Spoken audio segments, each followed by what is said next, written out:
तो hello guys, Anurag here. Science seekers के एक और नए लेक्चर में आप सभी का स्वागत है। तो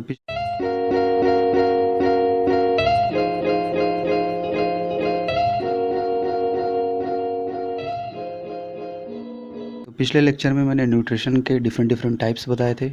सबसे पहले लेक्चर में बायोलॉजी के, दूसरे लेक्चर में मैंने ईसोफेगस तक कवर किया था। क्योंकि मेरा लेक्चर बहुत लंबा हो जा रहा था तो मैंने दूसरे पार्ट में इसको डिवाइड करने के बारे में सोचा। तो एक बार मैं फटाफट पिछली चीज़ों का रिवीजन करवा देता हूँ जिससे आप नई चीज़ों को कनेक्ट कर पाओ। तो सबसे पहले मैंने बताया था कि जितने भी ऑर्गेनिज्म है उनको एक कंटिन्यूस सप्लाई चाहिए न्यूट्रिएंट्स की, या कंटिन्यूस सप्लाई चाहिए किस चीज़ की, एनर्जी की, तभी वो काम कर पाएंगे या खुद को सर्वाइव करने के लिए डिफरेंट डिफरेंट एक्टिविटीज़ परफॉर्म कर सकते हैं। तो मैंने बताया था फूड क्या होते हैं। तो डिफरेंट टाइप्स ऑफ न्यूट्रिएंट्स होते हैं फूड में, कार्बोहाइड्रेट, फैट्स एंड प्रोटीन्स होते हैं। और हाँ, ये बहुत ही कॉम्प्लेक्स सब्सटेंसेज होते हैं। तो बॉडी इनको एज सच एब्जॉर्ब नहीं कर सकती है। तो बॉडी क्या करती है, इनको एब्जॉर्ब करने के लिए पहले इनको तोड़ती है, सिंपल सब्सटेंसेज में कन्वर्ट करती है, उसके बाद इनको एब्जॉर्ब करती है। और इसी प्रोसेस को डाइजेशन बोलते हैं। मैंने बताया था ये डाइजेशन, मैंने ये लैंग्वेज के फॉर्म में लिखा है, बताया था, आप पिछले लेक्चर में देख चुके होंगे। जल्दी जल्दी में आगे बढ़ाता हूँ, इसको ज़्यादा टाइम नहीं वेस्ट होना चाहिए आपका। उसके बाद मैंने बताया था कि डाइजेस्टिव सिस्टम को देखा जाए तो ऊपर ऊपर से हम बोल सकते हैं कि डाइजेस्टिव सिस्टम एलिमेंट्री कैनाल और कुछ डाइजेस्टिव ग्लैंड से मिलकर बना हुआ है। और मैंने एलिमेंट्री कैनाल के कुछ पार्ट्स बताए थे कि माउथ होता है, बगल कैविटी होता है, ईसोफेगस होता है, स्टमक होता है, स्मॉल इंटेस्टाइन एंड लास्ट जो है लार्ज इंटेस्टाइन। मैंने माउथ के पार्ट्स बताए थे। और हाँ, डाइजेस्टिव ग्लैंड्स होती हैं लीवर, पैनक्रियाज और सैलिवरी ग्लैंड्स। ये जो है 3 डाइजेस्टिव ग्लैंड्स हैं अपनी बॉडी में। ये लोग अपना सिक्रीट करती हैं हमारे फूड में, ताकि हमारे फूड का जो डाइजेशन है कि हाईली कॉम्प्लेक्स सब्सटेंस जो है वो टूट कर सिंपल एब्जॉर्बेबल फॉर्म में कन्वर्ट किया जा सके। ठीक है गाइज, मैंने माउथ के बारे में बताया था कि माउथ जो एलिमेंट्री कैनाल का फर्स्ट पार्ट है। और माउथ का क्या फंक्शन है, मैकेनिकल डाइजेशन ऑफ फूड, मतलब कि इसको तोड़ देता है। इसी को मैकेनिकल डाइजेशन ऑफ फूड बोलते हैं। माउथ के भी फर्दर 3 पार्ट मैंने बताए थे। टंग है जो कि मस्कुलर है, मिक्सिंग में हेल्प करता है। उसके बाद मैंने पैलेट बताया था। मैंने बताया था कि एंटीरियर वो पार्ट होता है जो पहले आता है। तो मैंने बताया था कि जब अपने आप साफ उंगली को ऊपर में टच कराएंगे रूफ पे अपने मुंह के, तो आपको कुछ हार्ड हार्ड पार्ट दिखेगा, वही पैलेट है। और आगे की तरफ जो पैलेट होता है वो हार्ड होता है। और अपनी उंगली और पीछे ले जाएंगे गले की साइड में, तो वहाँ पे आपको सॉफ्ट मिलेगा। तो जो पोस्टीरियर पार्ट होता है वो सॉफ्ट पैलेट होता है। और उसके बाद मैंने बोला था टीथ के मैंने डेंटल फार्मूले बताए थे। टीथ क्या करता है, मैस्टिकेशन ऑफ फूड करता है, फिजिकल मैकेनिकल डाइजेशन, मतलब कि मैंने टीथ के डेंटल फार्मूले भी बताए थे। और कितने डिफरेंट टाइप के टीथ्स होते हैं मैंने ये भी बताया था। मैंने बोला था कि अपने ह्यूमंस बीइंग में 4 तरीके के जो हैं टीथ होते हैं, incisor, canine, premolars and molars. और मैंने बोला था कि बच्चों में प्रीमोलर्स एब्सेंट होते हैं। और मैंने डेंटल फार्मूला बताया था। मैंने बोला था कि जब डेंटल फार्मूला लिखते हैं तो हम जो हमारे टीथ जो होते हैं जॉ की बोन में एम्बेडेड होते हैं, और वो टीथ जो एम्बेडेड होते हैं उनको थीकोडोंट्स बोलते हैं। ऐसे टाइप के डेंटिशन को थीकोडोंट बोलते हैं।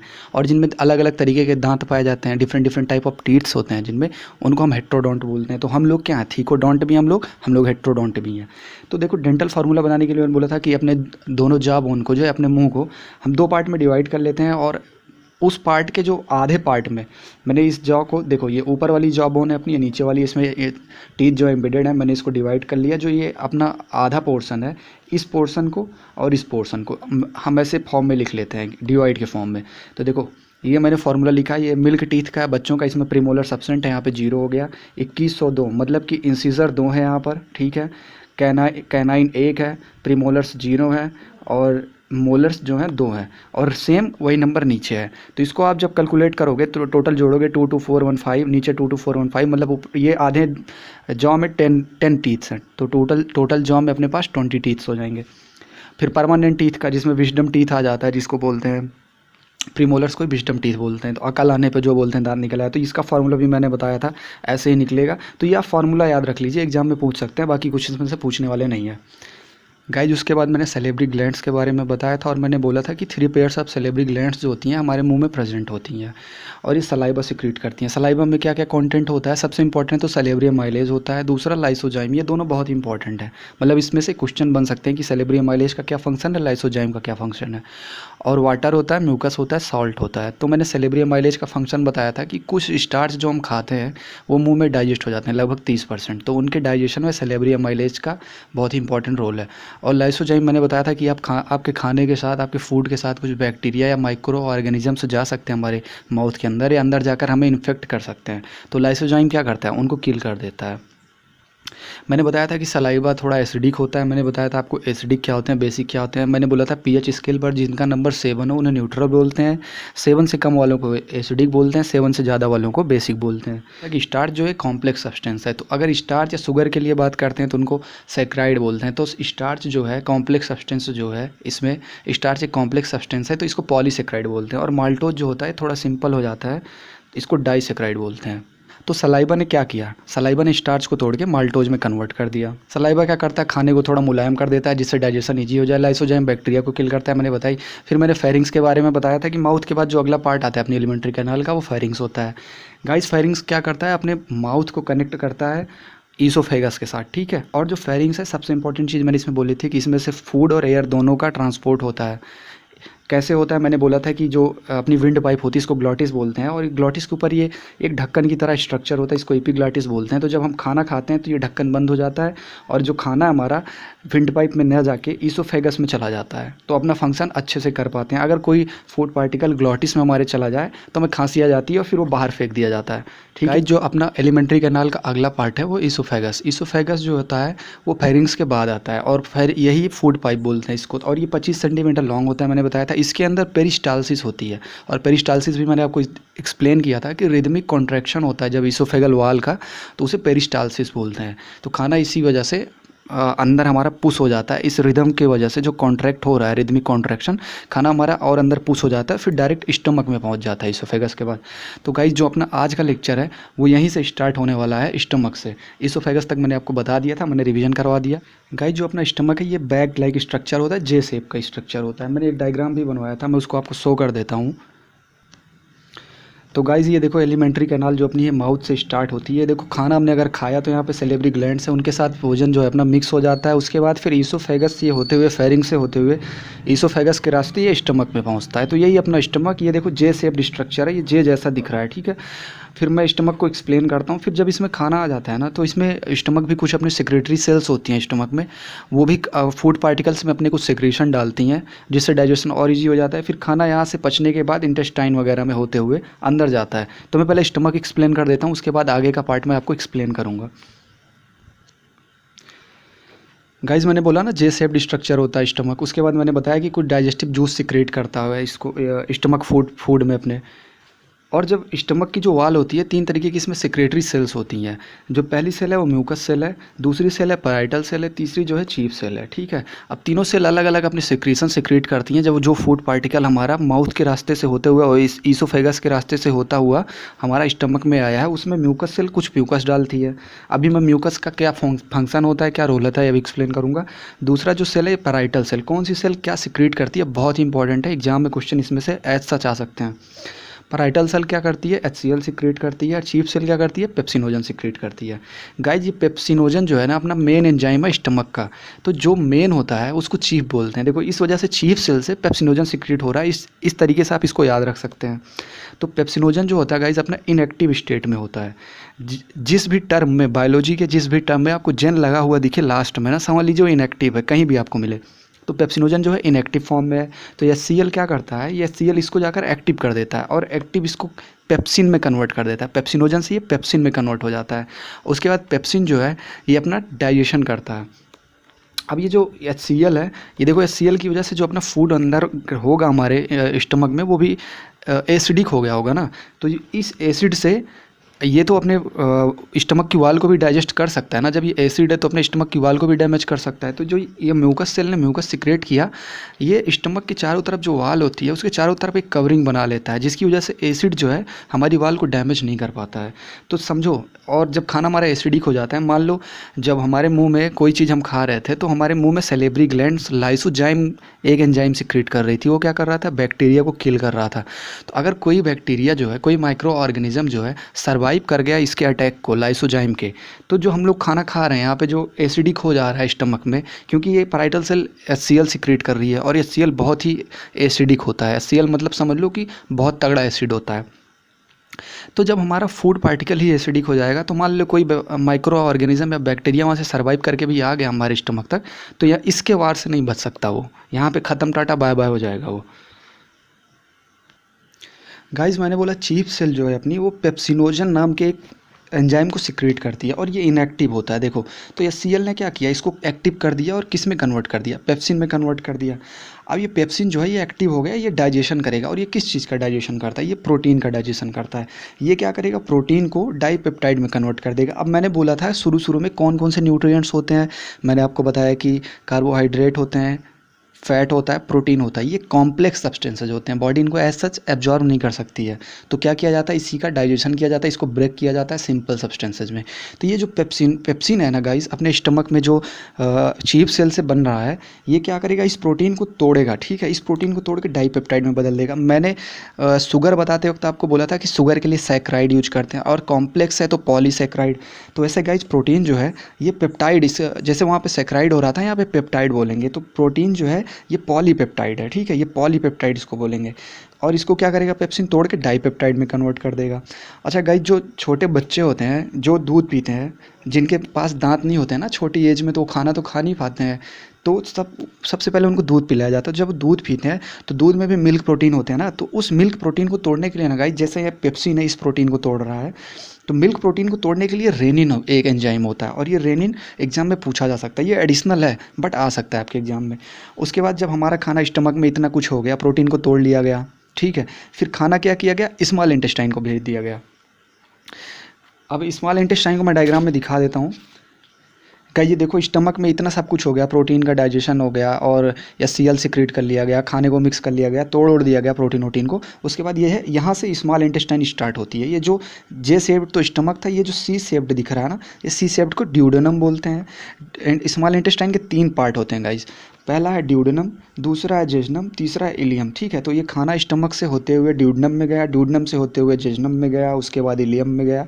इलियम, इस तरीके से स्मॉल इंटेस्टाइन में डाइजेशन होता है। और किस तरीके से स्मॉल इंटेस्टाइन में होता है, कैसे, ऐसे कैसे, मैं उसी को एक्सप्लेन करने वाला हूँ किस तरीके से होता है स्मॉल इंटेस्टाइन में डाइजेशन। तो स्मॉल इंटेस्टाइन पे आ जाते हैं। देखो मैंने लिखा है कि ट्यूबुलर स्ट्रक्चर होते हैं, लॉन्गेस्ट होता है स्मॉल इंटेस्टाइन। स्मॉल देखो टर्म में स्मॉल है बट ये लॉन्गेस्ट होती है, याद रखने वाली चीज़ है। और स्मॉल इंटेस्टाइन के 3 पार्ट्स हैं, ड्यूडेनम, जेजनम एंड इलियम। ड्यूडेनम जो है इंटीरियर पार्ट है, इंटीरियर और पोस्टीरियर मैंने आपको एक्सप्लेन कर दिया था, पैलेट एक्सप्लेन करते हुए, बट एक बार और मैं बता देता हूँ। इंटीरियर वो होता है जो आगे आता है, पोस्टीरियर वो होता है जो पीछे आता है।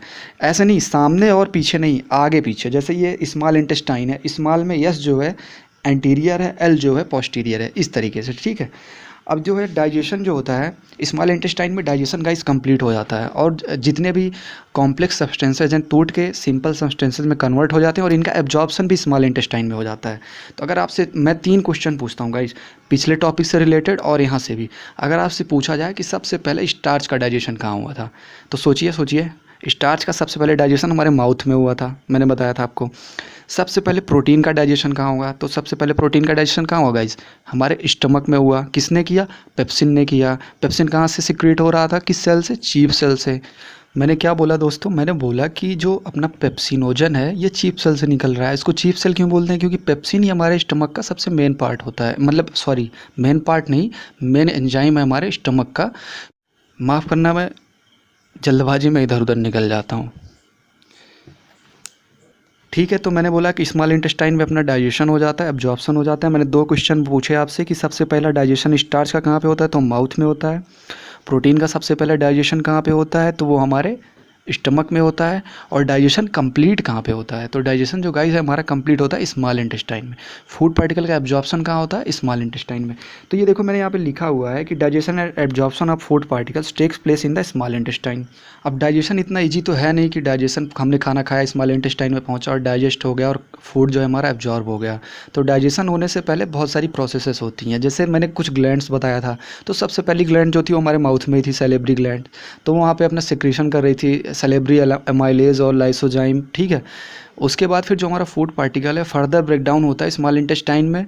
स्टमक से ब्रेकडाउन होने के बाद फिर हमारे स्मॉल इंटेस्टाइन में आता है। स्मॉल इंटेस्टाइन में गाइस हमारी कुछ ग्लैंड्स हैं जो अपना सिक्रीशन सिक्रीट करती हैं। सबसे पहले तो एक पैनक्रियाज है जो पैनक्रियाटिक जूस है अपने स्मॉल इंटेस्टाइन में सिक्रीट करती है। दूसरा लीवर का रोल आ जाता है जो कि बाइल सिक्रीट करता है हमारे फूड में। और जो तीसरा है ना, इंटेस्टाइन खुद अपने कुछ सिक्रीशन डालती है फूड में। जो स्मॉल इंटेस्टाइन के पार्ट्स हैं, स्मॉल इंटेस्टाइन की वॉल से कुछ और भी सिक्रीशन होते हैं, जैसे स्टमक में हो रहा था कुछ और सिक्रीशन होते हैं, तो उसको इंटेस्टाइनल जूस बोलते हैं। तो उन तीनों को मैं यहाँ पर एक्सप्लेन करूँगा आपको बहुत अच्छे से, ध्यान देकर सुनिएगा। गाइस बहुत ध्यान से देकर सुनना करिए आप लेक्चर को, क्योंकि मेरे वर्ड्स देखिए, मैं थोड़ा सा फंसता हूँ, अभी नर्वस हो जाता हूँ, एंजाइटी फैक्टर बहुत ज़्यादा है मेरे साथ। क्योंकि अभी मतलब ऑफलाइन में तो मैंने पढ़ा, एक्सपीरियंस है मुझे, बट ऐसे ऑनलाइन में किसी कोई बच्चा सामने नहीं बैठा होता है और फिर बोलते चले जाओ, तो मतलब समझ रहे हो ना, थोड़ी प्रॉब्लम होती है। बट मेरे वर्ड्स बहुत इंपॉर्टेंट हैं। अगर आप लेक्चर नहीं देख रहे हो, आप ईयरफोन लगाकर फ़ोन को जेब में रखकर भी अगर बायोलॉजी के लेक्चर आप सुन लोगे ना, तो सारी चीज़ें आपको क्लियर हो जाएंगी। तो वर्ड्स मेरे बहुत कीमती हैं, ठीक है, इनको बहुत ध्यान से सुनना है। एक भी सवाल जो है आपका करोड़ों का होता है, तो समझ रहे हो ना, इस वजह से आपको ध्यान देकर सुनना है। तो देखो मैंने बोला कि स्मॉल इंटेस्टाइन में ऐसे ही तो एब्जॉर्प्शन हो नहीं जाता है, तो कुछ ग्लैंड्स हैं जो वहाँ पर अपना सिक्रीशन डालती हैं। तो मैंने शुरू शुरू में ग्लैंड्स के तीन नाम बताए थे, सॉरी, मैंने लीवर, पैनक्रियाज और मैंने सेलेब्री ग्लैंड्स बोला था। तो सेलिब्री ग्लैंड्स को तो मैंने बता दिया, वो माउथ में होती है, अपने सिक्रीशन डालती है फूड में। उसके बाद जब ये अपना स्मॉल इंटेस्टाइन में फूड पार्टिकल्स आ जा रहे हैं ना, तो इसमें लीवर अपने बाइल जूस को सिक्रीट करता है। एक पैनक्रियाज होता है, वो अपने पैनक्रियाटिक जूस सिक्रीट करता है। और इंटेस्टाइन जो है, इंटेस्टाइन की वॉल में कुछ हमारे सेल्स होती हैं जो इंटेस्टाइनल जूस को सिक्रीट करती हैं। अब ये तीनों जूस कैसे, किस चीज़ का किस तरीके से डाइजेशन करते हैं, ब्रेक डाउन करते हैं, वही मैं आपको एक्सप्लेन करूँगा। एक बार मैं स्ट्रक्चर में आपको पैनक्रियाज, लीवर और सब कुछ आपको दिखा देता हूँ। मैंने जो डायग्राम बनाया था, देखो ये अपना जो है स्मॉल इंटेस्टाइन का पार्ट यहाँ से शुरू हो जाता है, सी शेप जो है। तो ये पैनक्रियाज है, तो ये पैनक्रियाज भी यहाँ पे देखो, ये ग्लैंड्स जुड़ी हुई हैं स्मॉल इंटेस्टाइन में, तो अपने कुछ सिक्रीशन स्मॉल इंटेस्टाइन में डाल दे रहा है। ये अपना जो लीवर है, ये बाइल डालता है। अच्छा, बाइल जो है लीवर से सिंथेसाइज होता है, सिंथेसिस जो होता है बाइल का वो लीवर के अंदर होता है। बट यहाँ देखो ब्लैक कलर का कुछ राउंड स्ट्रक्चर दिख रहा होगा, तो ये गाल ब्लैडर होता है। तो जो हमारा बाइल जूस होता है ना, वो टेम्परेली स्टोर कहाँ पे रहता है, टेम्परेली क्या मतलब कि गाल ब्लैडर में ही स्टोर रहता है। जब हम खाना खाते हैं, ज़रूरत होती है, तो गाल ब्लैडर क्या होता है, कॉन्ट्रैक्ट हो जाता है। कॉन्ट्रैक्ट देखो, ये ऐसे कॉन्ट्रैक्ट हो जाएगा, तो यहाँ से ये इसमें आ जाता है स्मॉल इंटेस्टाइन में। तो ये जूस, पैनक्रियाटिक जूस और लीवर के जूस, और जब हमारी स्मॉल इंटेस्टाइन है, इसकी वाल खुद जो जूस सिक्रीट करती है, इंटेस्टाइनल जूस, ये तीनों मिलकर फूड को ब्रेक करते हैं और इसको और सिंपल और एब्जॉर्बर फॉर्म में कन्वर्ट करते हैं। तो स्मॉल इंटेस्टाइन उसके बाद इसको एब्जॉर्ब कर लेती है। तो कौन से फूड को कौन सी ग्लैंड का कौन सा एंजाइम सिक्रीट करेगा, क्योंकि थोड़ा सा कॉम्प्लेक्स सुनने में अजीब सा लग रहा है। तो जितने भी जूसेस हैं, पैनक्रियाटिक हो या लीवर हो या इंटेस्टाइनल, अलग अलग तरीके के जूसेस हैं और वो अलग अलग न्यूट्रिएंट्स का ब्रेक डाउन करते हैं। मैं उसी को एक्सप्लेन करने वाला हूँ। एनसीईआरटी में आपके बहुत थोड़ा सा दिया हुआ गाइज, बट अगर ओलंपियाड, बोर्ड और मतलब तीनों चीज़ों देख ली जाए तो एडिशनल के तौर पे बोर्ड में भी आ सकता है, बट एनटीएससी और ओलंपियाड में क्वेश्चन जो है इसमें से बनते हैं, ठीक है। तो सबसे पहले मैं लीवर को आपको एक्सप्लेन करूँगा। हाँ, मैं सबसे पहले लीवर को एक्सप्लेन करता हूँ। तो लीवर कौन सा जूस डालता है, बाइल जूस डालता है स्मॉल इंटेस्टाइन में। बाइल जूस कौन से होते हैं, मतलब बाइल जूस के क्या कंपोनेंट होते हैं, बाइल जूस के अंदर क्या चीज़ें होती हैं। तो बाइल के अंदर बाइल पिगमेंट होता है और बाइल साल्ट्स होते हैं। देखो बाइल पिगमेंट भी अलग अलग होते हैं, बट इतनी ज़रूरत नहीं है जानने की। और बाइल साल्ट्स होते हैं। तो ये बाइल क्या करता है, बाइल मेनली फैट के डाइजेशन में हेल्प करता है।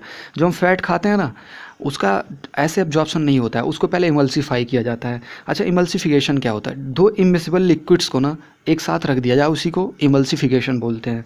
तो फैट पार्टिकल्स ऐसे हैं, इसको तोड़ के वाटर पार्टिकल के साथ या किसी और पार्टिकल के साथ इसको ऐसे एक ग्रुप में इकट्ठा कर लिया जाता है, क्लस्टर बना लिया जाता है फैट के पार्टिकल्स का। इसी को इमल्सिफाइड फैट बोलते हैं। तो बाइल क्या करता है, फैट के, इतना याद रखिए आप, बाइल क्या करता है कि फैट के डाइजेशन में हेल्प करता है। किस तरीके से करता है, इमल्सिफाई करके करता है। और ये इमल्सिफाइड फैट जो है, ये इसको स्मॉल इंटेस्टाइन ऐसे नहीं एब्जॉर्ब कर लेगी, अब इसको और तोड़ा जाएगा, ऐसे नहीं एब्जॉर्ब करेगी। तो मैंने लीवर बता दिया आपको। अब दूसरा मैं पैनक्रियाज बताता हूँ। तो पैनक्रियाज क्या कर रही है, पैनक्रियाटिक जूस सिक्रीट कर रही है। अच्छा, पैनक्रियाटिक जूस के क्या क्या कंपोनेंट्स हो सकते हैं, पैनक्रियाटिक जूस में क्या क्या चीज़ें हैं।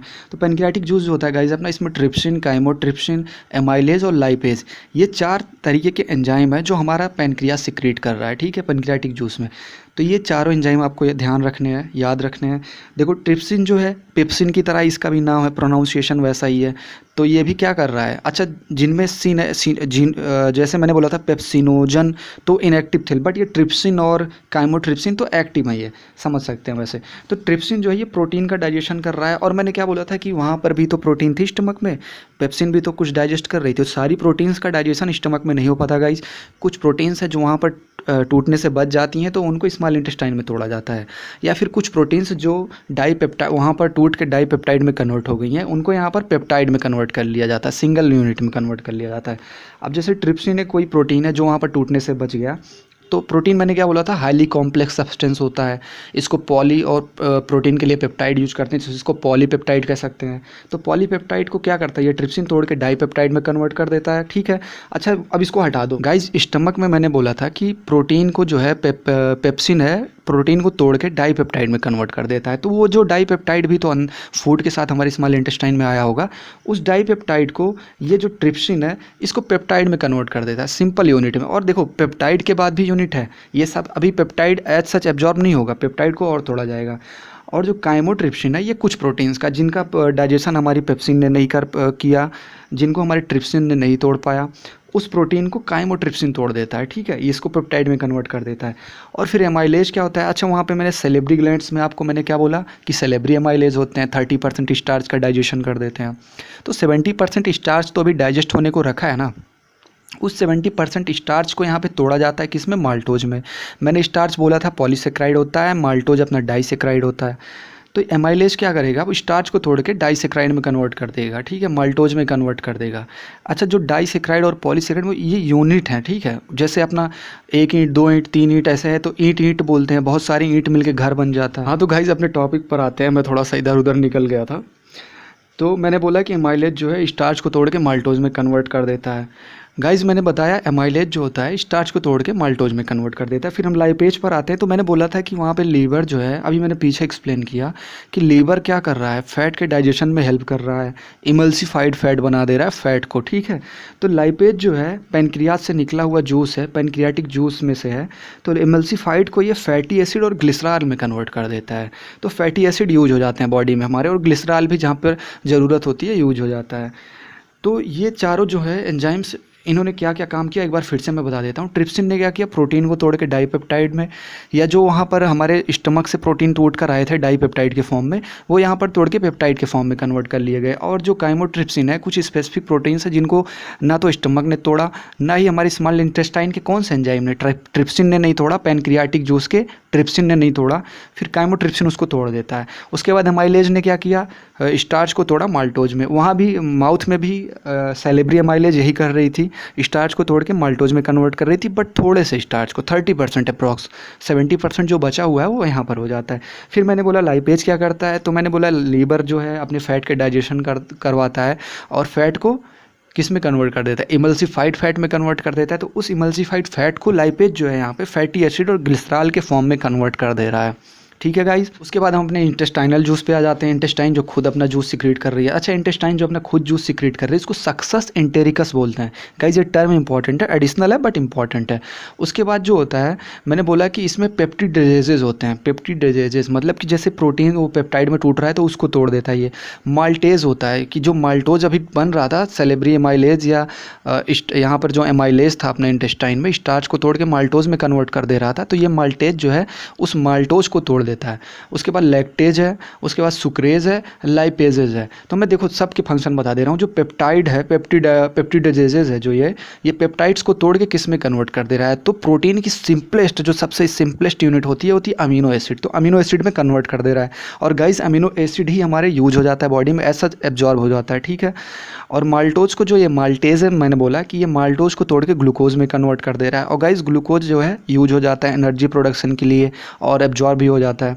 और गाइस सुक्रोज, जैसे आप गन्ना खाते हो या ऐसी चीज़ें जिनमें सुक्रोज पाया जाता है, सुक्रोज भी एक तरीके की शुगर है जैसे ग्लूकोज वगैरह होता है, बट सुक्रोज गाइस मोनोसेक्राइड नहीं है, सिंपलेस्ट नहीं है। तो सुक्रोज को ये जो सुक्रेज एंजाइम है जो इंटेस्टाइन सिक्रीट कर रही है, एक सुक्रोज को तोड़ के ग्लूकोज और फ्रक्टोज में कन्वर्ट कर दे रहा है। और ये दोनों क्या है, मोनोसेक्राइड से सिंपल हैं, तो इनको एब्जॉर्ब कर लिया जाता है और यूज कर लिया जाता है बॉडी द्वारा। और गाइस लैक्टोज जो होता है, लैक्टोज क्या होता है पता है, जो मिल्क के अंदर शुगर होती है उसको लैक्टोज बोलते हैं। तो लैक्टोज को तोड़ देता है लैक्टेज किसमें, ग्लूकोज और गैलेक्टोज में। तो गाइस ये जो मैंने इक्वेशन लिखी हुई है यहाँ पर, ये सारी जो इक्वेशंस लिखी हुई हैं कि माल्टोज ग्लूकोज में कन्वर्ट हो रहा है, सुक्रोज ग्लूकोज और फ्रक्टोज में कन्वर्ट हो रहा है, लैक्टोज ग्लूकोज और गैलेक्टोज में कन्वर्ट हो रहा है। गाइज ये आपको ये एग्जाम में दे सकता है इक्वेशन, लैक्टोज और ये दे सकता है, तो यहाँ पूछ ले यहाँ पर क्या होगा, सुक्रोज से यहाँ पर ये और ये बन रहा है तो यहाँ पर क्या होगा। तो सिंपल है, आप पॉलीसेक्राइड मोनोसेक्राइड इन सब बातों को ध्यान रखोगे ना तो बहुत ईजिली कर लोगे। और मैंने बोला मेरे वर्ड्स पर ध्यान देना है, बहुत कीमती वर्ड्स हैं। आवाज़ अच्छी नहीं होगी मानता हूँ, बट वर्ड्स कीमती हैं गाइस, ठीक है। कॉन्सेप्ट में इसमें अच्छे हैं, तो इन सब चीज़ों का आप ध्यान रखोगे तो क्वेश्चन कर लोगे। देखो मैं क्वेश्चन भी प्रैक्टिस करवाऊंगा, बट मेरा मेन फोकस क्या है, मैं सोच रहा हूँ कि कुछ बच्चों ने अभी कुछ भी पढ़ा नहीं है। मेरी बात हुई है बहुत ऐसे बच्चों से जिन्होंने कुछ पढ़ा ही नहीं है, वो अभी तक लापरवाही कर रहे थे। नाइन्थ तो अपना वेस्ट कर दिया उन्होंने, और टेंथ में भी ऐसे ही चल रहा है। तो उन्होंने मुझसे बोला, पर्सनली मैं जानता हूँ ऐसे कुछ लड़कों को, तो उन्होंने मुझसे बोला कि भैया ऐसे ही करो कि आप एक्सप्लेन करो, ठीक है। तो मैंने यहाँ पर इस टाइप का मैं अपना बना रहा हूँ लेक्चर कि मैं नाइन्थ की चीज़ें जो यहाँ पर कनेक्ट हो रही हैं उनको भी आपको एक्सप्लेन करते चल रहा हूँ, और ये चीज़ें भी कर रहा हूँ। तो देखो सिलेबस एक बार कंप्लीट हो गया, उसके बाद मैं दबा कर एमसीक्यू प्रैक्टिस करवाऊंगा, आप लोग एकदम मस्त हो जाओगे, पूरे एग्जाम में अच्छे नंबर आ जाएंगे। इस कोचिंग उस कोचिंग, इस चैनल उस चैनल आपको भागने की ज़रूरत नहीं पड़ेगी। अपने भाई के ऊपर ट्रस्ट रखो, तुम्हारे साइंस के सारे क्वेश्चन सही करवाएगा टर्म 1 में। ठीक है गाइस, अपने टॉपिक पर आ जाते हैं।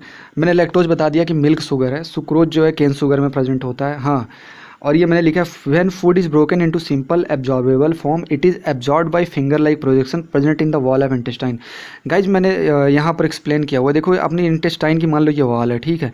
अगर ये ऐसे प्लेन है, ठीक है, तो ये इसके पास सरफेस एरिया कम है। अगर इसको एब्जॉर्ब करने को बोला जाए तो बहुत कम जगह में एब्जॉर्ब करेगा। तो ये जो मैंने लाइन लिखी है क्या बोल रही है कि जो खाना है अपने स्मॉल इंटेस्टाइन में सिंपल फॉर्म में तो तोड़ लिया गया, लेकिन उसको एब्जॉर्ब करने के लिए कुछ फिंगर लाइक स्ट्रक्चर होते हैं। गाइज देखो ये फिंगर लाइक ऐसे स्ट्रक्चर इसमें से वॉल में से बाहर की तरफ निकले हुए हैं।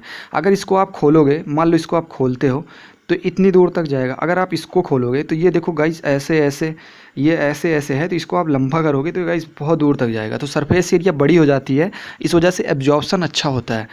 तो बिलाई क्या करती है, सरफेस एरिया को बढ़ा देती है और एब्जॉर्प्शन में हेल्प करती है। तो यही लिखा है आपके एनसीईआरटी में, ऐसे ही लिख दिया गया है कि फिंगर लाइक प्रोजेक्शन है, यही एब्जॉर्ब करती है, ठीक है। लेकिन ऐसा नहीं है, आपने बिलाई इसको बोलते हैं।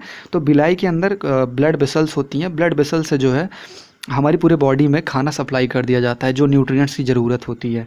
तो ये जो है लाइन देखो, एक बार फिर से पढ़ता हूँ मैंने कई बार ये जो है सॉरी उसके लिए। When food is broken into simple absorbable form it is absorbed bye finger like projection present in wall of small intestine, इसी को बिलाई बोलते हैं। बिलाई है ब्लड कैपिलरीज होती हैं इसमें, और लिम्फ वेसल्स होते हैं गाइज, लिम्फ वेसल्स होते हैं। लिम्फ जो है एक अलग टॉपिक है, अपने सर्कुलेशन वाले चैप्टर में है। बहुत ज़्यादा तो नहीं है, बट थोड़ा बहुत अगर आया तो मैं आपको एक्सप्लेन कर दूंगा। 11th और 12th में ये चीज़ें ज़्यादा अच्छे लेवल पर हैं। तो ये याद रखना, आप लिम्फ वेसल होती है, उस वेसल को लैक्टियल्स बोलते हैं, ठीक है। बिलाई के अंदर लिम्फ वेसल्स होती है, उस वेसल्स को क्या बोलेंगे, लैक्टियल्स बोलेंगे, LACTEALS, ठीक है गाइज, ये टर्म इंपॉर्टेंट है, ध्यान रखना। अच्छा, तो अब दिमाग में एक क्वेश्चन आता है, भैया आपने बता दिया खाना कैसे एब्जॉर्ब होता है। मान लो कोई खाना अनडाइजेस्टेड रह गया या एब्जॉर्ब नहीं होता है, सारी चीज़ें तो यूजफुल नहीं होती ना बॉडी। तो गाइस जो खाना डाइजेस्ट नहीं हुआ, जो हमारे बॉडी के लिए यूजफुल नहीं है, तो उसको हम लोग बॉडी में क्यों रखना चाहेंगे? अपनी बॉडी उस ख़राब चीज़ को क्यों रखना चाहेगी? क्योंकि भाई गंदगी फैलाएगा, शरीर में टॉक्सिक सब्सटेंसेज इकट्ठे करेगा और बॉडी को ख़राब करेगा। तो बॉडी में ऐसा फंक्शन होता है गाइस कि इस चीज़ को हम लोग बाहर निकाल देते हैं। तो जो खाना अनडाइजेस्टेड रह गया हमारी बॉडी में स्मॉल इंटेस्टाइन के बाद, जो तो यूजफुल था वो तो एब्जॉर्ब कर लिया स्मॉल इंटेस्टाइन ने। जो खाना यूजफुल नहीं है या बेकार है, जिनका हमारी बॉडी को काम नहीं है, तो उनको फीकल मैटर बोलते हैं। तो जो लार्ज इंटेस्टाइन होती है, ये उस लार्ज इंटेस्टाइन में कुछ टाइम के लिए रहता है। इसमें एक्स्ट्रा अमाउंट जो होते हैं ना गाइस, लार्ज इंटेस्टाइन में कोई डाइजेशन नहीं होता है। जो एक्स्ट्रा अमाउंट ऑफ वाटर होता है उसको एब्जॉर्ब कर लिया जाता है लार्ज इंटेस्टाइन से। फिर ये लार्ज इंटेस्टाइन के 4 पार्ट्स हैं, कोलोन, रेक्टम और 3 पार्ट हैं, सॉरी, कोलोन, रेक्टम और एनस। तो गाइस लार्ज इंटेस्टाइन में खाना जो स्मॉल इंटेस्टाइन से जो पास होते हुए गया, जो यूजफुल सब्सटेंसेस थे उसको तो स्मॉल इंटेस्टाइन ने एब्जॉर्ब कर लिया। जो खाना यूजफुल नहीं है, अब लार्ज इंटेस्टाइन में ये असेंडिंग कोलोन है, या ट्रांसवर्स कोलोन है, या डिसेंडिंग कोलोन है। तो इतना ध्यान रखने वाली चीज़ नहीं, ये कोलोन है ये चीज़, ठीक है, इतना ध्यान रखना। उसके बाद रेक्टम है गाइज और एनस है। तो जो एक्स्ट्रा अमाउंट ऑफ वाटर है इसमें से एब्जॉर्ब कर लिया जाएगा, फीकल मैटर इसको बोलते हैं क्योंकि ये यूजफुल नहीं है। फिर ऐसे पास होते हुए जाएगा, सेमी सॉलिड में कन्वर्ट हो जाता है, और यहाँ पर रेक्टम में कुछ देर स्टोर रहता है। उसके बाद एनस से हम लोग इसको बाहर फेंक देते हैं बॉडी से, ठीक है। हमें अर्ज होता है रेक्टम में, जब बहुत टाइम तक एक स्टोर रहता है तो हमें अर्ज आती है कि नहीं अब इसको निकालना है, तो हम लोग इसको बाहर कर देते हैं बॉडी से। और इसी प्रोसेस को, जिसमें हम लोग अनडाइजेस्टेड पार्ट को या जो यूजफुल सब्सटेंसेस नहीं उसको बाहर करते हैं, इसे इजेशन बोलते हैं गाइस।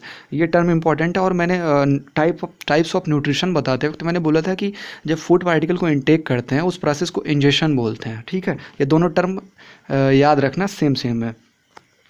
उसके बाद आ जाते हैं हम अपने चैप्टर के लास्ट टॉपिक पे। अपने चैप्टर का लास्ट टॉपिक है एसिमिलेशन गाइज। तो जो हमारे ये फूड पार्टिकल्स जो हैं एब्जॉर्ब हो गए हैं स्मॉल इंटेस्टाइन में, फिर इनकी हम ज़रूरत जब जिस जगह पे ज़रूरत होती है वहाँ के टिश्यूज जो होते हैं उस न्यूट्रिएंट को एब्जॉर्ब कर लेते हैं।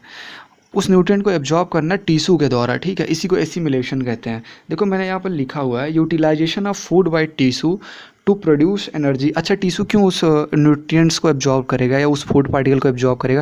क्योंकि हमारी बॉडी को एनर्जी चाहिए, हमारी बॉडी एक मशीन की तरह काम कर रही है 24 घंटे, तो कुछ तो इसको एनर्जी चाहिए, कुछ तो नहीं, मतलब एक इसको कॉन्टीन्यूअस सप्लाई चाहिए एनर्जी की। तो टिश्यू उसको एब्जॉर्ब कर लेता है एनर्जी के लिए। या हमारी बॉडी में डैमेज भी हो जाते हैं, कभी कभार कोई बीमारी हो जाती है, कोई ऑर्गन डैमेज हो जाता है, टिश्यूज ही डैमेज हो जाते हैं, सेल डैमेज हो जाती हैं, तो उसको रिपेयरिंग के लिए भी यूज कर सकता है। तो इसी प्रोसेस को गाइस एसिमिलेशन बोलते हैं। तो यहाँ पर चैप्टर आपका कंप्लीट हो जाता है। अगर आपके पास कोई बुक है, ऑप्शनल क्वेश्चंस हैं, तो आप उसको प्रैक्टिस करिए। लेक्चर गाइस समझ में आया हो तो लाइक करिए। देखो गाइस सपोर्ट करो, क्योंकि अभी चैनल नया है और जब व्यूज़ नहीं आते हैं तो देखो मोटिवेशन नहीं मिलता है।